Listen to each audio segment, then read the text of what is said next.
இன்றைக்கி வடசென்னை பகுதிக்கு வந்திருக்கிறேன், உங்களை சந்தைக்கு வந்திருக்கிறேன். அதிகமாக உங்களுக்கு எதுவும் சொல்ல வேண்டிய அவசியம் இல்லை. இருந்தாலும் நான் உங்களை கேட்டுக்கு விரும்புகிறது, உங்களோடு இருந்து உங்களுக்காக பணியாற்றுகிற, உங்கள் வீட்டு ஊழியனாக, உங்களுடைய தொண்டனாக, உங்கள் வீட்டு பிள்ளையாக இருந்து பணியாற்றுகிற ஒருவன் வேணுமா? ஏதோ எங்கோ இருந்து வந்து புதுசாக அரசியலுக்கு வந்து அப்படிப்பட்ட ஒரு நாடகத்தை நடிச்சுக்கிட்டு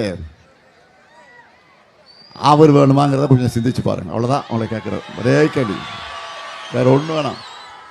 நான் யாரையும் அரசியலில் தாக்கி பேச விரும்பலை, விமர்சனம் பண்ணி பேச விரும்பலை. ஏன்னா அதுக்கு எனக்கு வழக்கம் இல்லை, எனக்கு பழக்கமே கிடையாது.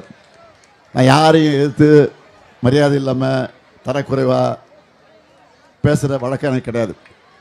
அதனால் நான் உங்களையெல்லாம் அன்போடு கேட்டுக்கிறேன். ஏற்கனவே மேயராக இருந்து நான் ஆற்றிய பணிகள் உங்களுக்கு தெரியும். இப்போ முதலமைச்சராக பொறுப்பேற்று இந்த 5 வருஷமாக ஆற்றியிருக்கக்கூடிய பணிகள்லாம் உங்களுக்கு நல்லா தெரியும்.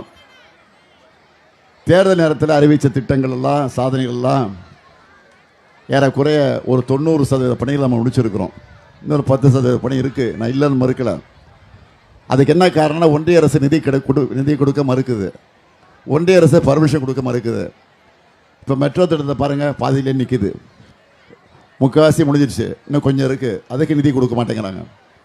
நம்ம வீட்டு பிள்ளைங்க படிக்கிறதுக்கு ஒன்றிய அரசு கொடுக்க வேண்டிய நிதி, அதை கொடுக்க மறுக்கிறாங்க. என்னன்னு கேட்டால், இந்தியை படிக்கணுமா, மும்மொழி திட்டத்தை ஏற்றுக்கணுமா அப்படின்னு கட்டாயப்படுத்துகிறாங்க. நான் சொல்லிட்டேன், நீ 4000 இல்லை 10,000 கொடுக்குறதுனால நாங்கள் இந்தியை ஏற்றுக்க மாட்டோம், எங்களுக்கு இருமொழி தான் சொல்லிட்டோம்.